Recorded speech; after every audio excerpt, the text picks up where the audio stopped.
Christine Béroux, elle ne vous demande rien. Elle vous offre son cœur et vous déclare sa flamme ce matin. Christine, c'est à vous.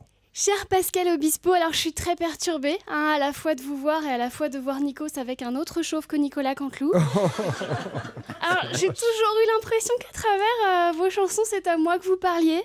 Tu vas me manquer, tu trouveras et surtout tu compliques tout. Du coup, si ça dérange pas, moi aussi je vais faire pareil, je vais te tutoyer. Elle a une voix de 8 ans, hein, je le dis, mais elle en a un peu plus. La semaine dernière, j'ai joué du ukulélé, mais je ne te jouerai pas de piano parce que je me disais, si à chaque fois qu'on reçoit un invité, je dois jouer de son instrument, comment je vais faire? Ah oui, vous allez être mal. Là, arrête! Comment je vais faire si on reçoit un politique, puisque je ne sais pas jouer du pipeau? Ou encore si on reçoit des ska, puisque je ne sais pas jouer aux dames. C'est dur de lire une lettre d'amour à quelqu'un dont c'est la spécialité. Tu as composé l'important, c'est d'aimer, l'envie d'aimer, savoir aimer. Tu aurais carrément pu écrire aussi un livre sur l'art d'aimer, mais ça existe déjà.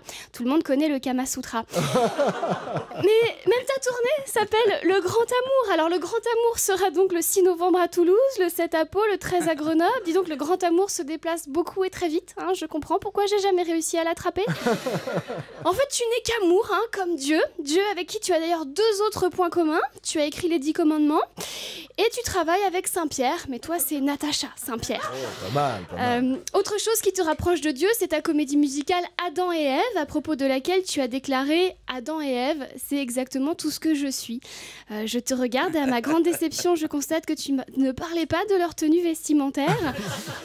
Tu n'as jamais été démodé quand beaucoup de vedettes des années 90 n'ont pas passé l'an 2000. D'ailleurs, je ne sais pas si vous saviez, mais il existe une association qui a été créée pour aider les célébrités déchues à revenir sur le devant de la scène. Ça s'appelle Danse avec les stars. Ça marche plutôt pas mal. Mais toi, Pascal, tu ne danses pas. Ça te fait marrer, ça. Pascal, il applaudit. Je vais bien avec TF1. Non, c'est bien. Allez, Oui, continuez. Mais toi, Pascal, tu ne danses pas avec les stars, tu composes pour elles. Tu as écrit pour Florent Pagny, Hélène Ségara, Lionel Richie. En fait, il y en a juste 2 au monde qui font autant de compositions que toi, c'est Jean-Jacques Goldman et Le Becherel. Vous pouvez vous expliquer les blagues entre vous. Mon ami Wikipédia m'a dit que tu avais aussi écrit le générique de Sous le soleil.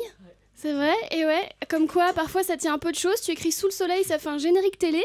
Céline Dion et Garou, ils ont fait Sous le vent, ça a fait un tube international. C'est pour ça qu'on dit qu'il faut savoir composer avec la météo. Pascal Obispo, tu es un vrai rocker. À tes concerts, souvent tu te jettes dans la fosse. Tu aimes être dans le public quand la plupart des autres chanteurs aiment juste être dans le magazine public. Pascal Obispo, on dit de toi que tu es...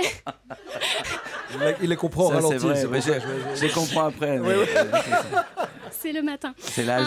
Voilà. Pascal Obispo, on dit de toi que tu es un monument de la musique. Depuis que je sais ça, j'ai hâte aux prochaines journées du patrimoine. Quand tu passes à la radio, tu me demandes aussi parfois où et avec qui tu m'aimes. Eh bien, aujourd'hui, c'était sur Europe 1 avec nos auditeurs et toute ma sincérité. Merci beaucoup, monsieur Obispo. Bravo.